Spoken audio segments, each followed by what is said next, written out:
Now, let us explain two experiments.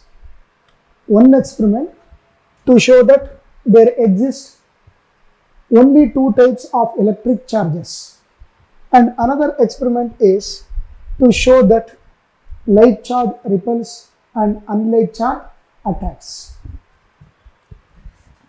So this is the first experiment.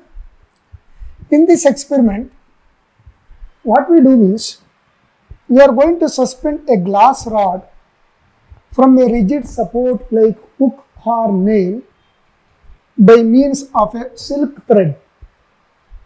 But we need some support to suspend this glass rod.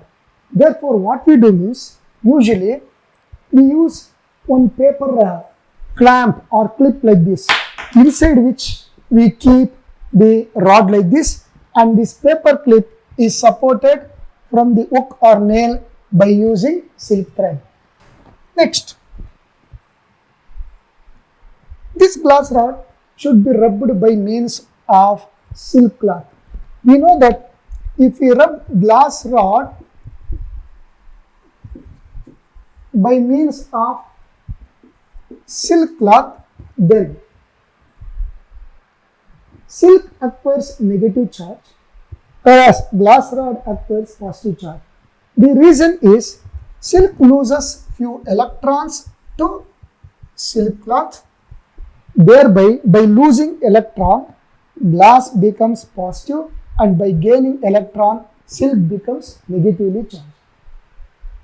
So, glass rod rubbed by means of silk cloth is suspended like this, and if we bring another glass rod again rubbed by means of silk cloth, this glass rod moves away like this, away from this rod. This clearly shows that there exists only one type of charge on these two glass rods. Because this glass rod is moving away means it is nothing but repulsion. Repulsion is possible only if light charges are present on both the rods. In the next case, what we do means we suspend plastic rod which is rubbed by means of woolen cloth or by means of fur. What is meant by fur? It is nothing but animal skin. Okay? If you rub the plastic rod by means of woolen cloth, then in this case, what happens means woolen cloth becomes positively charged, whereas plastic rod becomes negatively charged. That means electron in this case will flow from wool to plastic. As a result of this, now woolen cloth by losing electrons becomes positively charged, whereas plastic rod by gaining electrons becomes negatively charged. Now you bring another plastic rod rubbed by means of woolen cloth itself. Now what happens in this case? Once again, the suspended rod moves away from this plastic rod.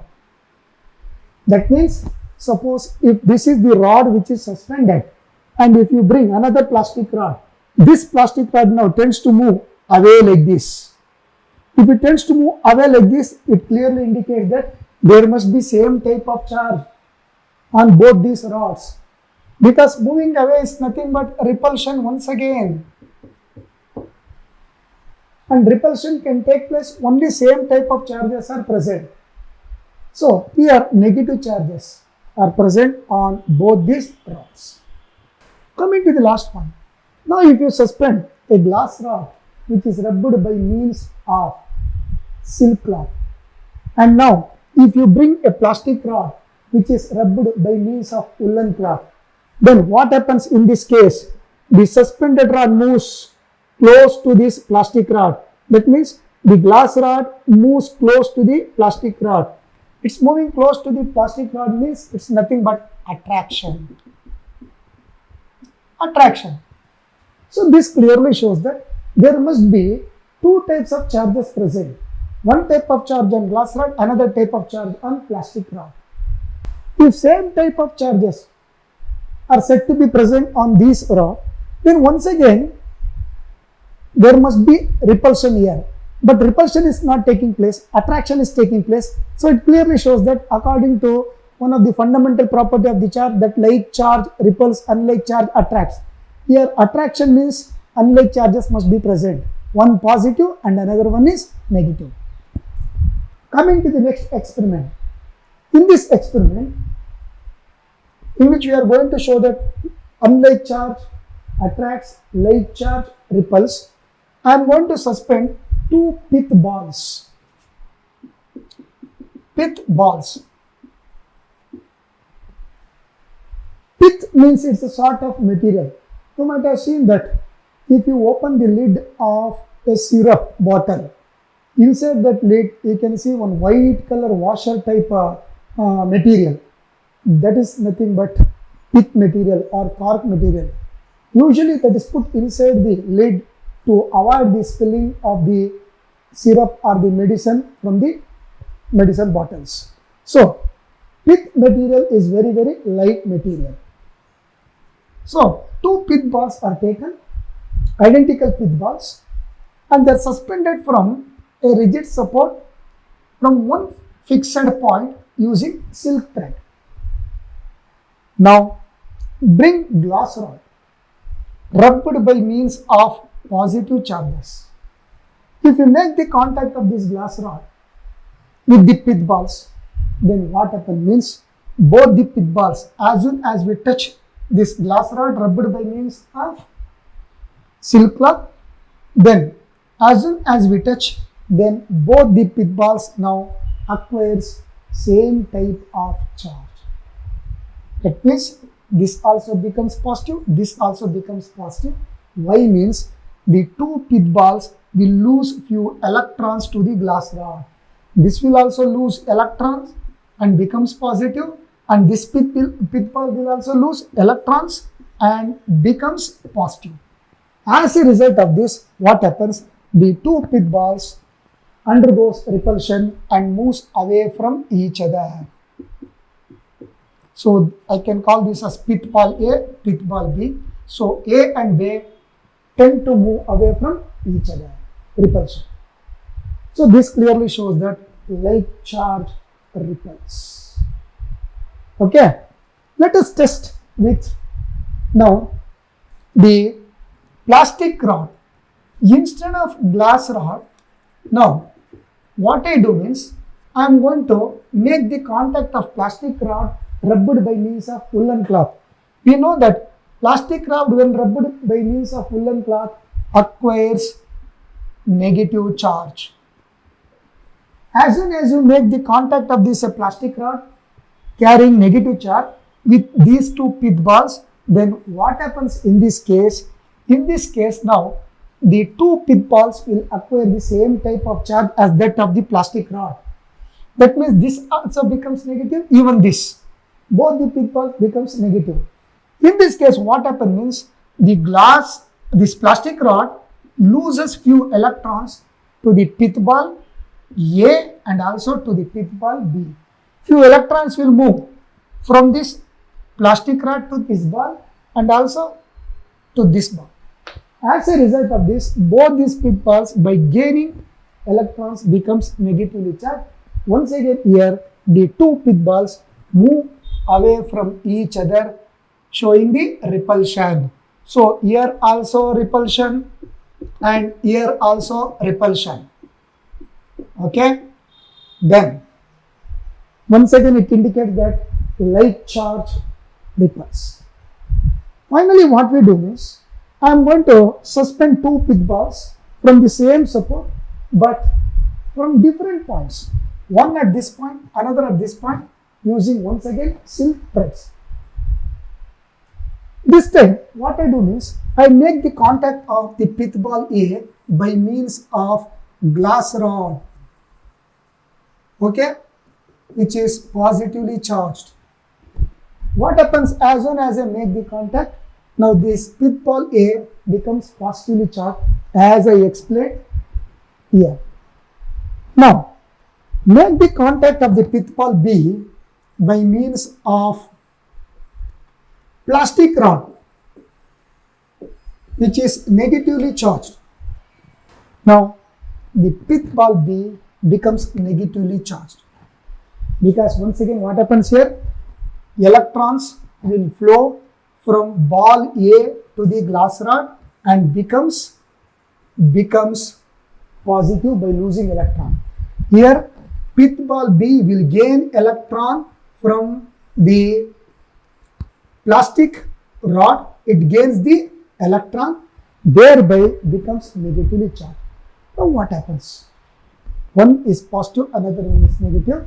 Because of unlike charges, now both the pith balls will tend to move towards each other like this.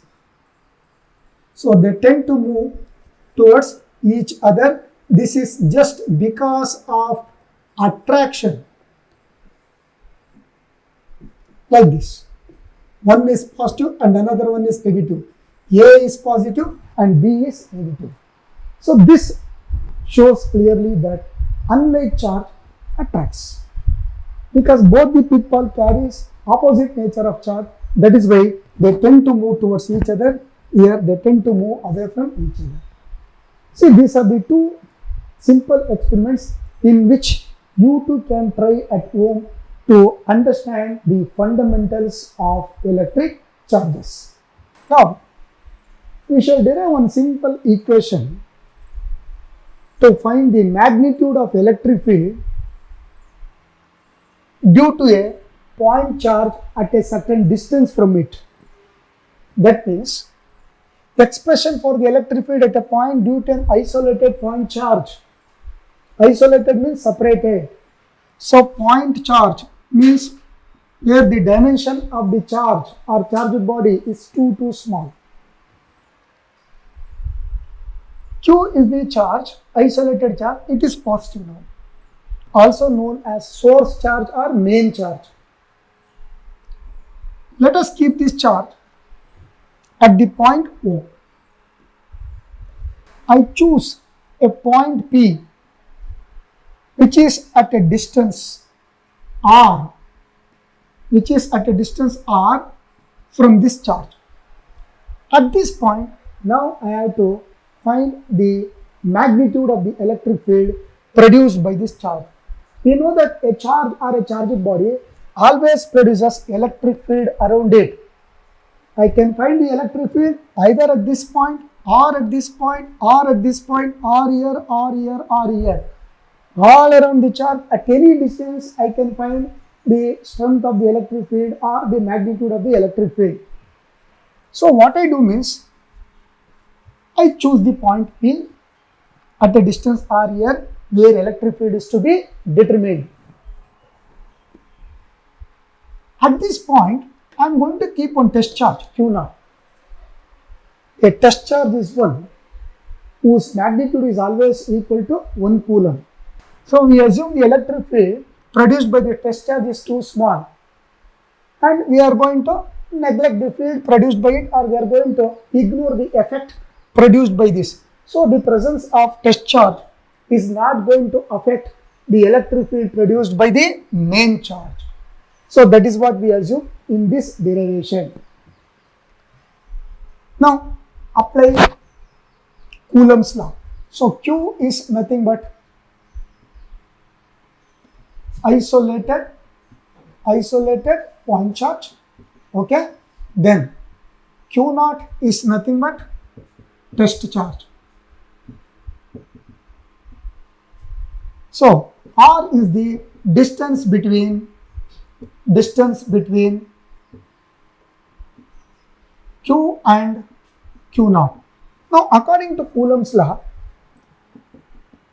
we know that force between these two charges is given by 1 over 4 pi epsilon naught. Q1, Q2, in place of Q1, Q is there. In place of Q2, Q0 is there. So Q1, Q2 divided by distance between these two charges, that's meant R square. So, but I replace Q1 by Q and I replace Q2 by Q0. So this is the force that exists between these two charges, and this force is mutual and it is also repulsive force. by definition of electric field, we have E equal to F divided by Q naught. Let us consider now the scalar form. I substitute for F. What is F here? F is 1 over 4 pi epsilon naught Q1 Q naught, Q1 Q naught by R square. So 1 over 4 pi epsilon naught Q into Q naught, not Q1, it is Q into Q naught divided by R square. In place of Q1 we have taken Q, in place of Q2 we have taken Q naught divided by R square. Okay, I can also write this like this, F into 1 divided by Q naught. For F I have substituted 1 over 4 pi epsilon Q into Q naught by R square, then I write 1 over Q naught as it is. So 1 divided by Q naught. Now we cancel off Q naught and Q naught. What do we get now? E equal to 1 over 4 pi epsilon naught Q divided by R square. So this is the expression for the electric field at a point P due to an isolated point charge. From this equation, it is found that E is inversely proportional to R square because 1 over 4 pi epsilon naught is constant. Magnitude of the charge that also remains constant. So this is constant. Entire thing 1 over 4 pi epsilon naught, which is equal to 9 into 10 to the power of 9, is also constant. So only variable is R. Because we can vary the distance, we can find the electric field at any point from this charge, either at this point or at this point or at this point or at this point or at this point. So as we move away from the charge, continuously the electric field goes on decreasing because E is inversely proportional to R square. As R increases, electric field decreases. So move away from the charge, field strength continuously goes on decreasing. So that is the meaning of this. How does the electric field or field strength varies with the distance from it? Means electric field varies inversely as the square of the distance from the electric charge. We can write this in vector form also. How do you write it in vector form? All that I need to do is, it is already a scalar. On right hand side, scalar quantity is there, that means the magnitude of electric field is there. Even on the left hand side also, magnitude is there. So left hand side magnitude, right hand side also magnitude. Let us convert this equation into vector form. For that, what I do is simply I put arrow at the top of E. Now left hand side becomes vector. Now make this also as vector quantity. How? First you write the magnitude 1 over 4 pi epsilon Q by R square. Then you give the direction. How do you give the direction? By introducing one unit vector. I am going to introduce unit vector R cap. So R cap is nothing but unit vector. Okay. Now left hand side vector quantity is there. Right hand side also vector quantity is there because magnitude and direction. Usually unit vector is used to represent the direction. And what is the magnitude of this unit vector? The magnitude of this unit vector is always equal to 1. That means R cap is equal to 1. Now let us derive one expression for the electric field at a point P due to system of point charges. I have taken here 3 point charges, Q1, Q2, Q3, but you can consider any number of charges. For simplicity, I have taken only 3 charges. Using the principle of superposition. So derive the expression for the electric field at the point P using the principle of superposition. What does this principle of superposition states? It states that net electric field at the point P due to system of charges, means due to all these three charges, will be equal to sum of the electric field at the point P due to all these individual charges. Let us now consider the electric field at the point P due to the charge Q1. Electric field at the point P due to the charge Q1 is given by electric field at P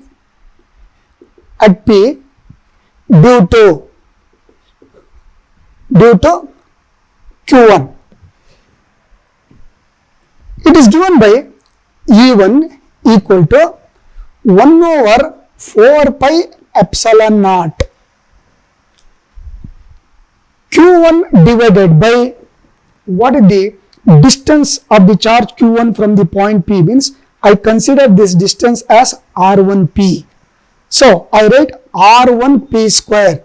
Just now we derived the expression for the electric field at a point due to an isolated point charge. Using the same equation now, I am writing the field at the point P due to this charge. Now let us write this in vector form. So I put arrow to make it as a vector. Then here I am going to introduce unit vector. What's that unit vector means? R1 P cap. Remember, all the three charges are kept in free space, means in air. Okay. Similarly now, what is the direction now of electric field at P due to the charge Q1? To find the direction of electric field at P due to the charge Q1, what I do means I just imagine a test charge. This test charge undergoes repulsion. In whichever direction this test charge tends to move, that's the direction of electric field. So this test charge moves all along this line in this direction. So I write like this. So this is the electric field at P due to the charge Q1. Now, what is R1P? Unit vector which gives the direction of electric field E1. So I can write unit vector R1P cap. So the direction of unit vector gives the direction of E1. Find out the electric field at the point P now due to the charge Q2. How do you find the electric field at P? Electric field at P due to the charge Q2 is given by E2 equal to 1 over 4 pi epsilon naught. Charge is Q2, therefore in place of Q1 I write Q2. Now what is the distance of this charge Q2 from the point P? Means it is R2P. So I write here R2P square. Again I want to write the right hand side in vector form because I am using vector form equation. So what I do means I simply introduced R2P cap as the unit vector which gives the direction for the electric field E2. First find out the direction of electric field E2 at the point P. How do you find? Once again imagine a test charge to be placed at the point P. This test charge now tends to move along this straight line. That means it moves like this. So this is the direction of the electric field E2 due to the charge Q2. What is R2P cap? Unit vector which gives the direction of electric field. So I write R2P cap as the unit vector which is all along the direction of electric field E2. So that is how we can represent the direction of the unit vectors. Now what is the sum of the electric field or the total electric field of the total electric field due to these two? Remember we have here three electric fields because three separate charges, individual charges are taken. Each of the electric charge is going to produce its own electric field at the point P. First what we do is we find the electric field due to the charge Q1 and Q2. Then we find the total electric field by taking the charge Q3 also into consideration. Find out the resultant of these two electric fields. Resultant means total electric field. How do you find? You cannot add these two fields directly. So total field of E1 and E2 is not equal to E1 plus E2 because the electric field is a vector quantity. Therefore, we have to follow vector rules to add the electric field. We cannot add these two electric fields algebraically. Therefore, what I do means I am going to construct one parallelogram. From the tip of E1, you draw parallel to E2. Again, from the tip of E2, you draw parallel to this E1. So, let us draw the parallel.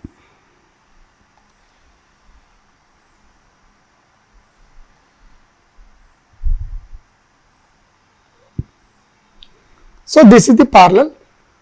Okay. Now, the diagonal of this parallelogram. So, this is nothing but parallelogram. So, the diagonal of this parallelogram gives the direction, gives the total electric field due to E1 and E2. Now, the total electric field, I write this as E net or E dash equal to E1 plus E2. Okay. So, E dash equal to E1 plus E2. So, this is nothing but the total electric field where at the point P. This is the total field only due to Q1 and Q2. Next, what I do? First we shall write this total field at P due to E1 and E2 is given by E dash equal to vector E dash equal to E1 plus E2. So, this is nothing but, we shall keep that as it is. In the next step, we are going to find the net field of all the three charges finally. Now, you find out the electric field at the point P finally due to the charge Q3. So, what is the electric field at the point P due to the charge Q3? Electric field at P due to Q3 is given by E3 equal to 1 over 4 pi epsilon naught Q3 divided by distance. What the distance of the charge Q3 from the point P means? I write this distance as R3P. 3 to P, here 1 to P, 2 to P, that's why 2 to P. I am using the letter P as reference, that's all. E3 equal to 1 over 4 pi epsilon naught R3P square into R3P cap. What is R3P cap? R3P cap is the unit vector. What the direction of this electric field E3? The direction of the electric field can be determined once again by imagining one test charge here. Q0 is the test charge kept at the point P. This test charge from this charge tends to move like this. So, therefore, I write like this. So, this is nothing but the electric field E3 due to the charge Q3. At P due to the charge Q3, E3 is the electric field. What is its direction? Its direction can be given by means of unit vector. R3P cap is the unit vector which is directed all along E3 R from Q3 to P.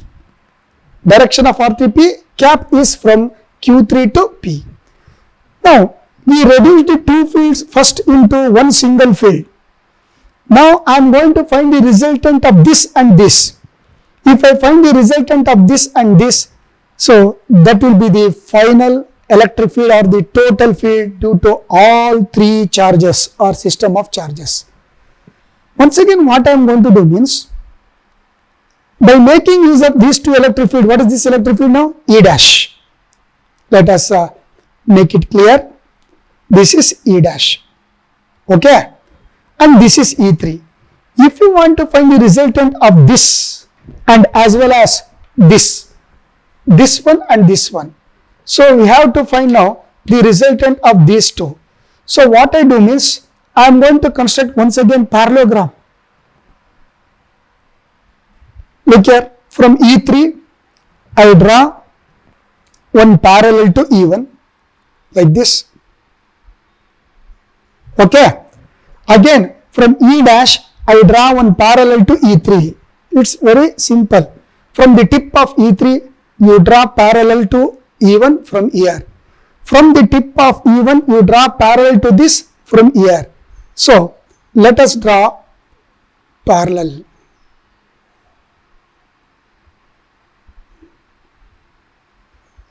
Okay. But this is the parallelogram now. What is the diagonal? Let us write the diagonal of this parallelogram.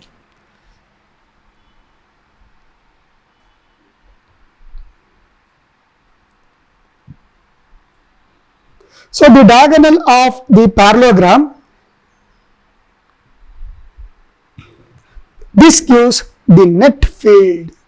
What is the net field now? Net field is E. So what is this field? This field is E1. So look here, this is E1, this is E2 and this is E3. Resultant of E1 means this and this E2. Resultant of E2 and E1 is given by E dash and resultant of E dash and E3 is given by E. What is this field now? So let us write this net field at P due to Q1, Q2 and Q3. It is given by now E net equal to E dash. Look here, E net equal to this field E dash plus E3. E dash plus E3. Because E dash is the resultant of E2 and E1. Therefore, this plus this gives this total field E. Now, all that I need to do is I have to substitute for E dash and E3. Let us substitute for E dash and E3. So, what is E dash now? Let us write first. So, this is equal to E dash is given by E1 plus E2. E1 plus E2. Okay. Then plus E3. Don't forget to write the vectors. Keep on carrying the vectors along with the electric field. So, let us write the final equation. E net is equal to E1. What is E1? 1 over 4 pi epsilon naught Q1 R1 P square R1 P cap. E2 1 over 4 pi epsilon naught Q2 R2 P square R2 P cap. E3, this equation. In all the three equations, that means in E1 and as well as E2 and as well as E3, what is there as a common? 1 over 4 pi epsilon naught, 1 over 4 pi epsilon naught, 1 over 4 pi epsilon naught exists as a common term. So I remove that outside. 1 over 4 pi epsilon naught. Then write the remaining terms. Q1 R1 P square into R1 P cap. Okay. Plus what is E2? 1 over 4 pi epsilon is already taken out. Remaining terms are Q2 R2 P square into R2 P cap. Okay. Then what about E3? E3 is there. Again 1 over 4 pi is taken out. Then this is Q3 divided by R3 P square into R3 P cap.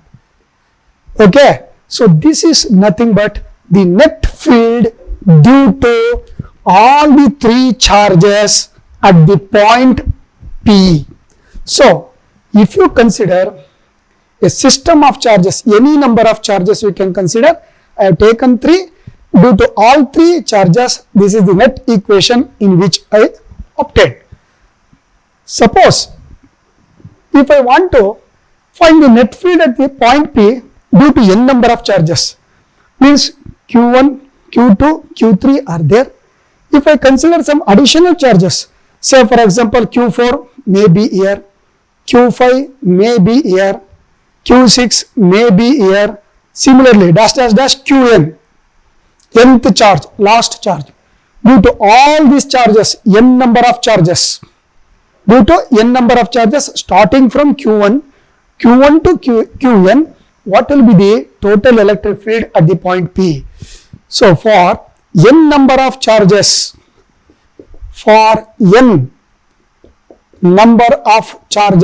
all that you need to do is total electric field at P.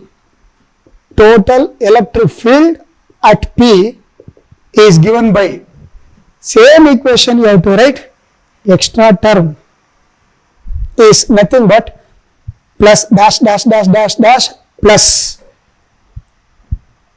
Rn P Qn divided by Rn P square into Rn P cap.